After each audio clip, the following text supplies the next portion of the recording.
Buletin Didik 26 Oktober bersama saya Nur Halifah Ghani. Assalamualaikum dan salam sejahtera.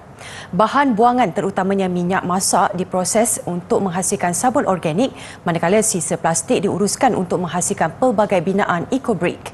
Aktiviti Kita Semula Bahan Terpakai itu dilaksanakan ketika berlangsungnya program pemindahan ilmu sisa kepada harta dan STEM membabitkan 246 pelajar Sekolah Kebangsaan Tanjung Gading, Muar Johor. Program dikendalikan oleh 19 pensyarah Fakulti Teknologi Kejuruteraan Universiti Tun Hussein On Malaysia UTHM bersama rakan strategik SWM Environment Sdn Bhd.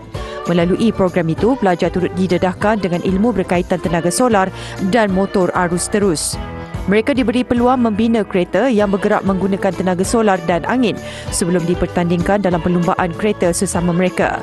Menurut pengarah program Sumaya Masyuri, program itu berjaya memupuk kesedaran pelajar tentang penjagaan alam sekitar. Buktinya, mereka berjaya mengumpul 617.5 kilogram barangan kita semula merangkumi 489.5 kilogram kertas, 91.5 kilogram plastik, 34.3 kilogram tin dan 2 kilogram kaca. Dalam tempoh 16 minggu pelaksanaannya, komuniti SK Tanjung Gading berjaya mengumpul 254 botol EcoBrick daripada sisa plastik dan menghasilkan binaan replika bunga raya daripada 232 botol yang dikumpulkan. Program sisa kepada harta ini secara tidak langsung dapat mengurangkan kadar sampah, memudahkan proses kita semula serta mendidik masyarakat bermula dari sekolah rendah. Seterusnya, di Batu Pahat, 170 pelajar Sekolah Rendah Kebangsaan Seri Pandan teruja mempelajari pendidikan berteraskan sains, teknologi, kejuruteraan dan matematik STEM di bawah komuniti Mercy Care. Program yang dianjurkan selama 3 hari itu membabitkan pendedahan teknologi terkini seperti penggunaan peralatan dan peranti untuk memantapkan pemahaman pelajar sekolah rendah dalam subjek STEM. Program pemindahan ilmu ini dijalankan melalui demonstrasi, pembinaan dan pertandingan roket air, penggunaan pencetak 3D, aplikasi menggunakan Arduino drone, peralatan pengukur suhu dan robot. Usaha ini juga bertujuan menggalakkan pelajar memilih jurusan STEM di peringkat sekolah menengah, pengajian tinggi dan seterusnya dalam kerjaya. Aktiviti yang dianjurkan pula disasar dapat meningkatkan kreativiti pelajar dalam menterjemahkan reka bentuk ke aplikasi sebenar sekaligus memberi mereka peluang mengendalikan peralatan sains secara praktikal.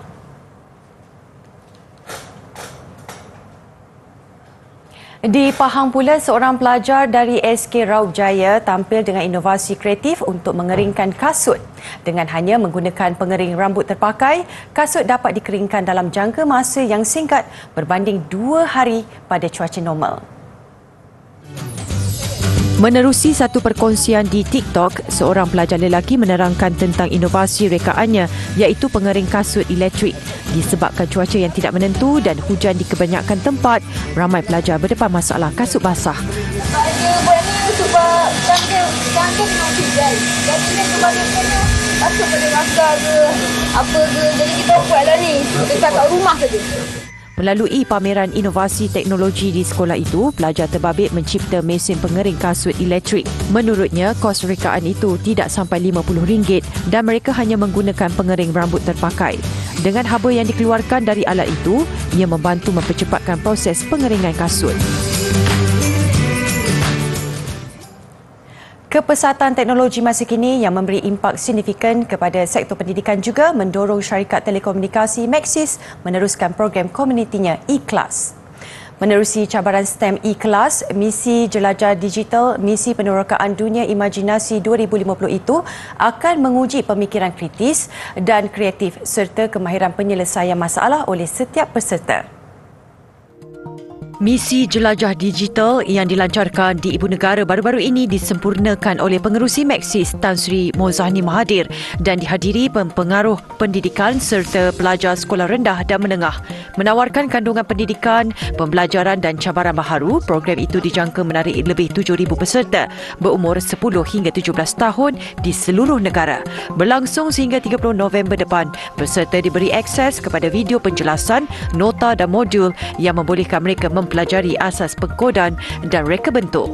And we as Maxis not only see ourselves playing an important role in the My Digital agenda, but we are also helping the country achieve its STEM objectives in order to develop the future employees. We are encouraging our students to be more creative, to really utilize innovation and be ready for a great future where they will be representing the STEM employees, they will be representing the IR 4.0 employees of the future. Sehingga kini, portal e-Class memanfaatkan lebih 68,000 pelajar melibatkan 1,200 sekolah di seluruh negara. Untuk maklumat lanjut, layari laman Sesawang Tertera.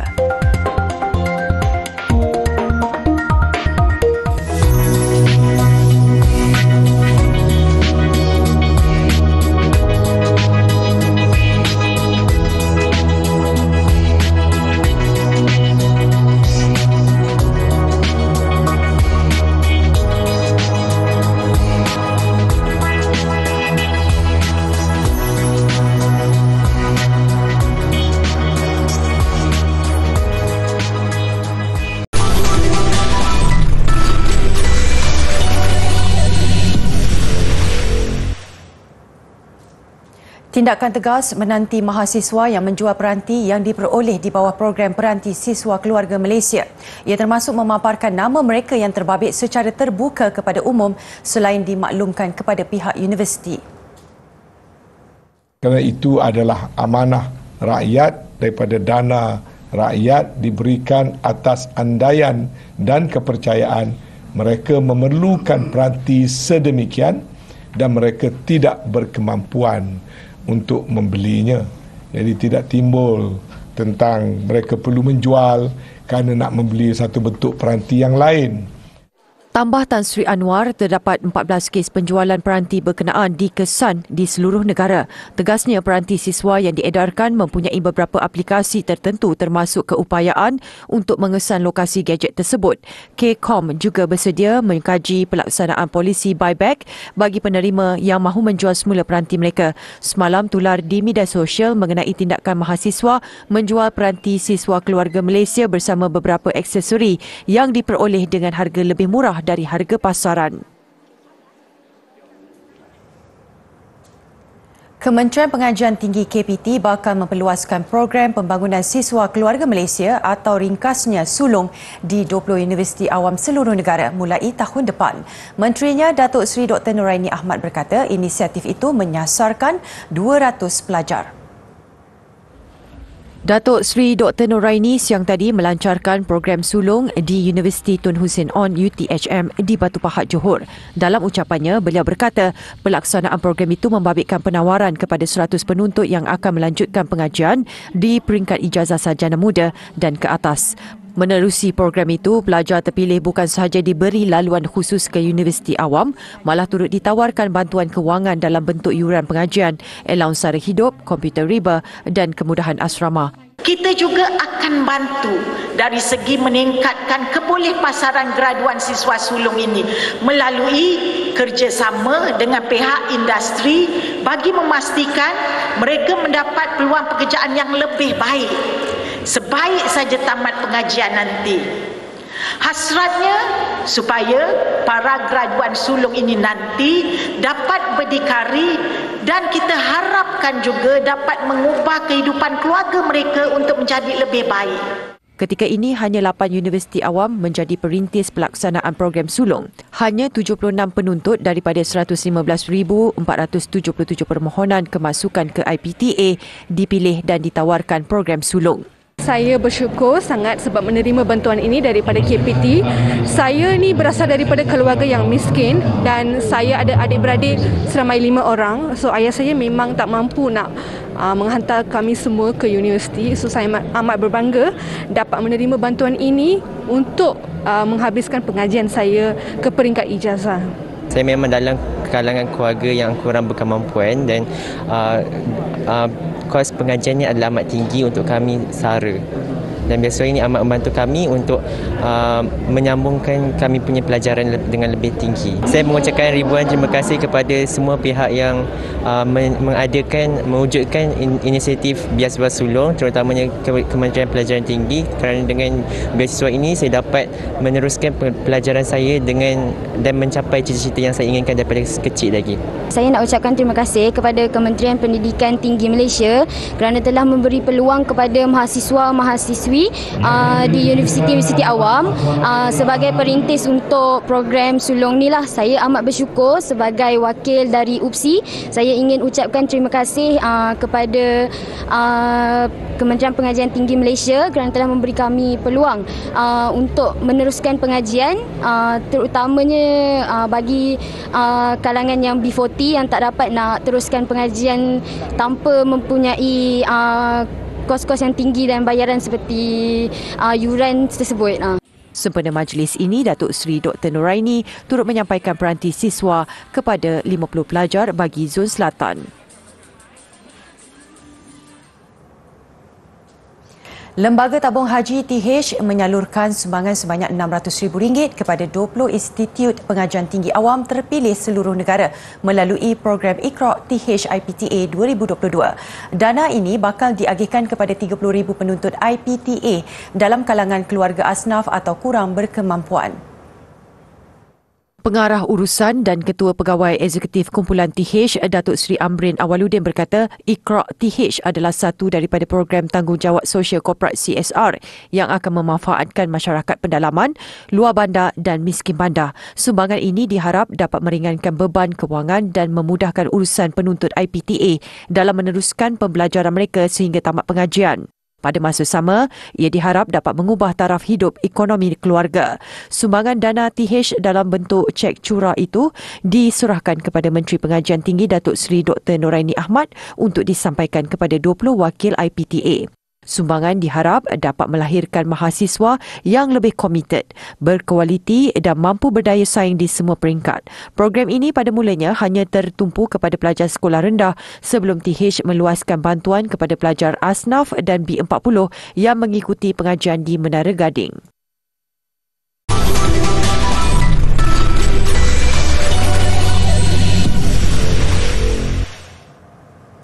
Museum dan Galeri Seni Bank Negara dijangka menerima jumlah pengunjung lebih tinggi susulan pembukaan semula ekonomi dan aktiviti sosial. Pengarahnya Norin Zulkifli berkata bilangan pengunjung mampu meningkat sehingga 10 juta orang tahun ini. Keyakinan itu berdasarkan operasi galeri dan muzium seni berkenaan yang kini dibuka secara maya dan fizikal. Ini adalah satu cara Bank Negara membantu terutamanya artis-artis baharu kan untuk meningkatkan visibility mereka kepada pengunjung, terutamanya kepada pengunjung muzium dan juga khalayak ramai. Galeri Seni dan Muzium Bank Negara yang dibuka secara maya tahun lalu mencatat lebih 9 juta pengunjung. Ia juga dibuka secara percuma kepada semua dan menampilkan pelbagai program seni selain sejarah berkaitan kewangan negara. Terdahulu, Gubernur Bank Negara Tan Sri Nur Syamsiah Muhammad Yunus melancarkan Bazar Seni 2022 yang menampilkan 14 artis muda dengan lebih 100 karya seni. Sama-sama kita saksikan Gubernur melakukan Di Sabah pula, sebuah hentian budaya ditubuhkan di Tawau bagi menaikkan sektor pelancongan di negeri dan daerah itu amnya. Program yang berlangsung di Muzium Budaya Tawau itu juga merupakan inisiatif mempromosikan kepelbagaian etnik yang terdapat di daerah berkenaan. Pelbagai acara diadakan sempena pelancaran program, antaranya pertandingan beca etnik, busana etnik, memanah dan pertandingan nyanyian etnik. Hentian Budaya turut akan menyaksikan program sepanjang tahun, antaranya beca etnik, basikal etnik dan pameran muzium etnik yang akan dibuka pada hari Jumaat, Sabtu dan Ahad. Program merupakan kerjasama antara Lembaga Kebudayaan Negeri Sabah bersama Majlis Perbandaran Tawau. Ia dirasmikan oleh Pengerusi Lembaga Kebudayaan Negeri Sabah, Dato' OKK Titing Putang, mewakili Menteri Pelancongan, Kebudayaan dan Alam Sekitar, Datuk Jeffrey Arifin. Seminggu itu dia 3 kali, Jumaat, Sabtu dan Ahad. Begitu, dia tidak akan ditakluk kepada hujung minggu. Dalam seminggu itu kita adakan 3 kali lah. supaya kita berharap masyarakat di Tawau dan juga masyarakat Tawau ini dapat membantu inisiatif yang telah dilakukan oleh Lembaga Kebudayaan Negeri Sabah dan juga Majlis Pembenaran Tawau lah. Program Hentian Budaya ini adalah yang kedua diadakan selepas Kota Belud. Lembaga Kebudayaan Negeri Sabah merancang untuk menubuhkan hentian budaya seterusnya di Kinabatangan pula.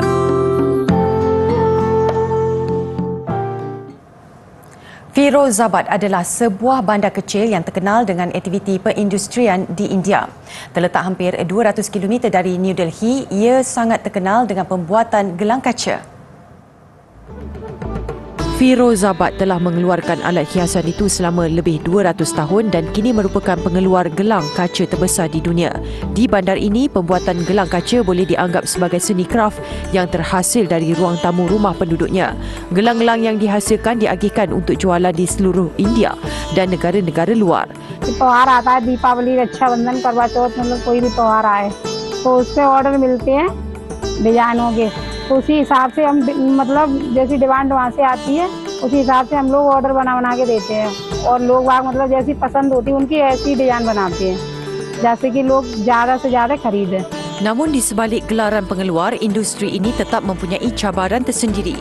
एक तो हम बहुत हैवी वाली गर्मी में काम करते हैं और प्रदूषण वगैरह, कलाई वगैरह ये ज़्यादा उड़ती है तो बॉडी पे दाने वगैरह जिसका शिकार बन जाता है और भी कई उलझने शरीर में पैदा होती है, दिक्कतें, बीमारियां. और नई नई उम्र के बच्चे हैं, अभी वो लोग लगे हुए हैं और इधर उम्र से पहले बुढ़ापा आ जाता है. Seni pembikinan barang perhiasan itu kurang diminati golongan muda ditambah dengan kos bahan mentah dan gas semula jadi yang meningkat. Apapun, Firozabad dilihat masih meriah dengan pembuatan gelang, lebih-lebih lagi ketika musim perayaan seperti Deepavali.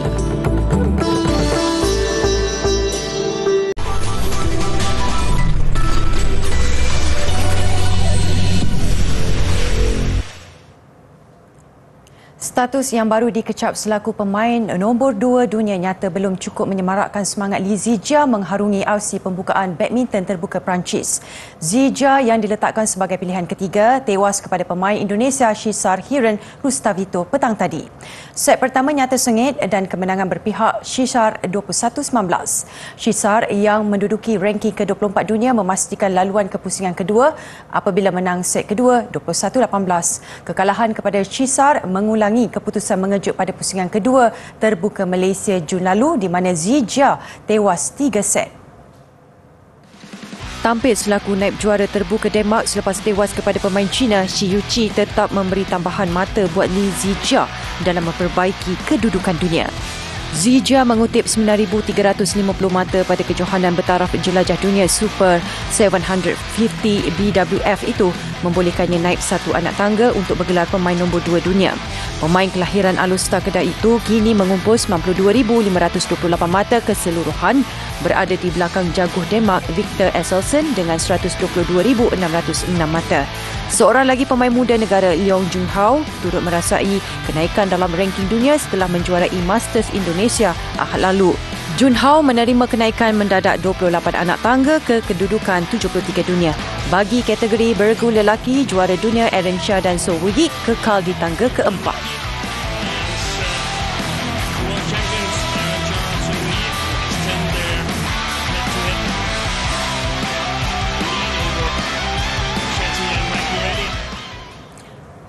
Beralih ke kejohanan hoki Piala Sultan Johor, selepas 3 kekalahan, skuad remaja negara tekad memburu kemenangan sulung. Namun laluan itu bukan mudah, mereka perlu berdepan satu lagi pasukan handalan Great Britain hari ini. Berdepan Afrika Selatan semalam, perlawanan tertunda hampir 30 minit ekoran hujan lebat. Afrika Selatan meledak jaringan pembukaan pada minit ke-22 menerusi Kelvin Davis hasil pukulan sudut penalti Senwizi Ngubane. Skuad negara nyata tidak mudah menyerah kalah apabila pantas menyamakan kedudukan selang seminit kemudian juga menerusi pukulan sudut penalti Muhammad Amirul Hanif Mamat. Bagaimanapun, Malaysia gagal mengekalkan rentak membolehkan Afrika Selatan kembali mendahului hasil gol pada Marvin Simons minit ke-35. Hasrat skop bimbingan Muhammad Amin Rahim untuk bangkit terus dilenyapkan dengan jaringan Cameron Forestier minit ke-53 untuk memastikan kemenangan 3-1 Afrika Selatan. Semangat yang ditampilkan pelumba rally berpengalaman Karamjit Singh seharusnya dicontohi, khususnya golongan muda seperti remaja. Pada usia 60 tahun, Karamjit membuktikan usia bukanlah penghalang untuk mencipta kejayaan. Beliau melakar sejarah apabila merangkul 3 kejuaraan pada perlumbaan di Muara Bungo Jambi, Indonesia yang berlangsung pada Jumaat hingga Ahad lalu. Mendapat julukan Flying Sikh menggambarkan kehebatannya mengendalikan jentera rally. Karamjit Singh bersama jurumudi Jagdev Singh merangkul 3 kemenangan pada perlumbaan Nusantara Challenge di Jambi, iaitu kelas M3 Sprint, juara pusingan ketiga dan keempat. Kita memang rasa puas lah. Ya, kita dah tunjuk prestasi kita macam mana, walaupun ada orang yang cakap kita patut pension ke apa, tapi kita dah tunjuk lah, walaupun 60 tahun tapi memandu macam 30 tahun lah. Ya. Lebih membanggakan, Karamjit mencipta kejuaraan menggunakan jentera yang sudah berusia 16 tahun, Proton Gen 2 2.0 turbo dengan enjin dan sistem lama, berbanding pencabar lain yang tampil dengan kereta lebih canggih. Berkongsi pengalaman sepanjang menceburi dunia rally, Karamjit mengakui sukan pemotoran memang mahal. Untuk terus berdaya saing, beliau memerlukan sekurang-kurangnya RM3 juta setahun, merangkumi nilai sebuah jentera lumba baharu bersama alat ganti dan kru, selain kos pengangkutan dan wang penyertaan untuk menyertai sesuatu perlumbaan. Justru pihak yang sudi tampil menjadi penaja amat diharapkan. Karamjit masih bersemangat untuk menyertai Rally Asia Pasifik APRC tahun hadapan dengan harapan menggunakan jentera R5 Proton Iris. Ditanya pada usia yang mencecah 60 tahun, tidak terfikirkah untuk bersara? Ini jawapan Karamjit. Saya tak ada plan nak retire. Tak ada. Saya ingat kalau boleh lagi 10 tahun pun aku nak rally juga.